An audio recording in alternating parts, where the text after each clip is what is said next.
18 দফা চুক্তির মধ্যে মজুরি পুনর্মূল্যায়নের চুক্তি ছিল এবং সেটাও আমরা এখনো পর্যন্ত কোনো ধরনের বাস্তবায়ন আলোচনা সেটা পর্যন্ত আমরা দেখছি না। এইভাবে আমরা দেখছি 18 দফা চুক্তিকে নেতৃবৃন্দ এবং শ্রমিক ভাইয়েরা সবাইকে শুভেচ্ছা জানাচ্ছি। সংগ্রামী বন্ধুগণ, আমরা জানি আমাদের এই দেশ শ্রমিকের দেশ।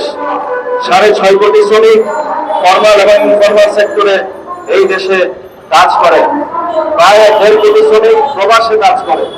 কোটি কোটি শ্রমিকের এই দেশ। গত 54 বছরে আমরা এই দেশের শ্রমিকের জন্য বেঁচে থাকার জন্য নাগরিক হিসাবে তাদের সন্তানকে নিয়ে বেঁচে থাকার জন্য যে অধিকার, সেই অধিকার আমরা নিশ্চিত করতে পারিনি। এইবারে যে গণ অভ্যুত্থান হলো, সেই গণ অভ্যুত্থানের মূল যে আকাঙ্ক্ষা, সেই আকাঙ্ক্ষা ছিল একটা বৈষম্যহীন বাংলাদেশের আকাঙ্ক্ষা, একটা ন্যায্যতার আকাঙ্ক্ষা। কিন্তু আমরা দেখলাম যে বাংলাদেশে সবচেয়ে বড় যে বৈষম্য, সেই বৈষম্য হলো ধনী এবং গরিবের বৈষম্য। এবং আরো সুনির্দিষ্টভাবে দেখতে গেলে এই দেশের সবচেয়ে বড় বৈষম্য মালিক এবং শ্রমিক শ্রেণীর যে বৈষম্য।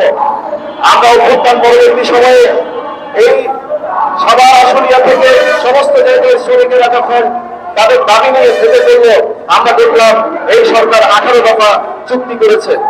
কিন্তু চুক্তি হয়েছে, সেই চুক্তির কোনো বাস্তবায়ন আমরা দেখি নাই।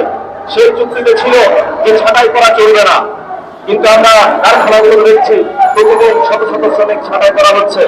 সেই চুক্তিতে ছিল যে শ্রমিক এলাকার মধ্যে রেশনিং চালু করা হবে। শত শত কারখানা বন্ধ হচ্ছে, সেই সমস্ত কারখানার শ্রমিকেরা মাসের পর মাস বেতন পাচ্ছে না। কিন্তু সেই সমস্ত কারখানাগুলোতে সামনে আমরা কোনো রেশনের গাড়ি দেখছি না, ডিসিডির কোনো পার্সেল দেখছি না, বরং অতীতের তুলনায় পার্সেল কমিয়ে দেওয়া হয়েছে। আমরা সেই সমস্ত 18 দফা চুক্তিতে দেখেছি যে বায়োমেট্রিক্স ব্ল্যাকলিস্টিং নামক যে ধরনের প্রথা চালু আছে, সেই বায়োমেট্রিক ব্ল্যাকলিস্টিং এর সেই প্রথাকে উঠিয়ে দেওয়ার প্রস্তাব করা হয়েছে, চুক্তি করা হয়েছে। কিন্তু সেখানে কেউ এখন দায়িত্ব নিচ্ছে না। এইভাবে 18 দফা চুক্তির মধ্যে মজুরি পুনর্মূল্যায়নের চুক্তি ছিল এবং সেটাও আমরা এখনো পর্যন্ত কোনো ধরনের বাস্তবায়ন আলোচনা সেটা পর্যন্ত আমরা দেখছি না। এইভাবে আমরা দেখছি 18 দফা চুক্তিকে আজকে চুক্তি করা হয়েছে চুক্তি লঙ্ঘনের জন্য। আমরা সাম্প্রতিক সময়ে দেখেছি যে বিএনএফ কারখানার শ্রমিকেরা তারা আন্দোলন করেছে প্রায় 2 মাস ধরে। 2 মাস ধরে আন্দোলনের পরে ঈদে যখন তারা 7 দিন অবস্থান করল, তখন শ্রম উপদেষ্টা বললেন যে গাড়ি বিক্রি করে শ্রমিকদের পাওনা পরিশোধ করা হয়েছে। এবং শ্রম সচিব তাদেরকে বললেন, তোমাদেরকে আপাতত 3 কোটি টাকা দিচ্ছি, তোমরা বাড়ি ফিরে গিয়ে ঈদ করো, ঈদের পরে আমরা এই দিবসের আগে আমাদের যে পাওনা সেটা আমরা পরিশোধ করবো। কিন্তু আমরা আবার বিষয়ে দেখলাম যে এই দিবসের পরে তো নয়, 7 মে একটা সুনির্দিষ্ট তারিখ ছিল, ডিএনজেদের 8 টাকা শ্রমিকেরা তারা তাদের পাওনা পাবে।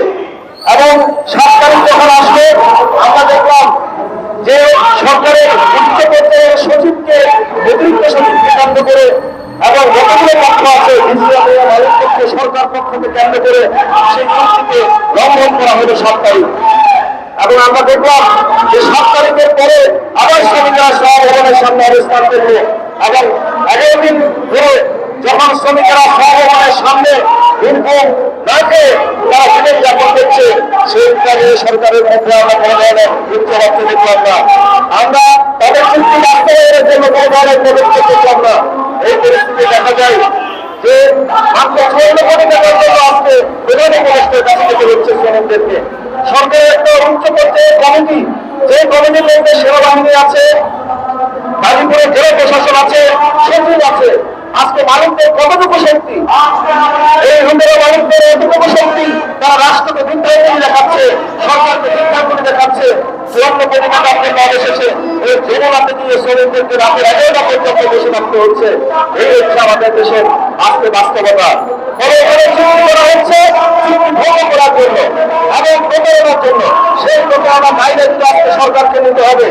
সংগ্রামী বন্ধুগণ, শ্রম সংস্কার কমিশনে অনেক দরকার কিছু প্রস্তাব করা হয়েছে, কিন্তু এই দেখে আমরা আশাবাদী হতে পারি না। আমরা মনে করি একমাত্র শ্রমিক আন্দোলনের মতো নিয়ে চুক্তির এই সমস্ত সংস্কার বাস্তবায়ন করতে হবে। শ্রমিক আন্দোলন ছাড়া, শ্রমিকদের বিদেশি আন্দোলন ছাড়া এই আন্দোলন বাস্তবায়ন করা সম্ভব নয়।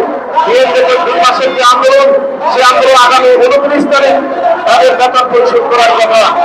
সেইভাবে সংগঠিত হওয়ার মধ্য দিয়ে আগামী দিনে আমরা শ্রমসংস্কার কমিশন সহ যে গণতান্ত্রিক সময় এবং শ্রমিকদের বকেয়া যে পাওনা, সেই পাওনা আদায়ের জন্য আমরা রাজপথে থাকবো, সেই প্রত্যাশা ব্যক্ত করে আমার বক্তব্য শেষ করছি। সবাইকে ধন্যবাদ।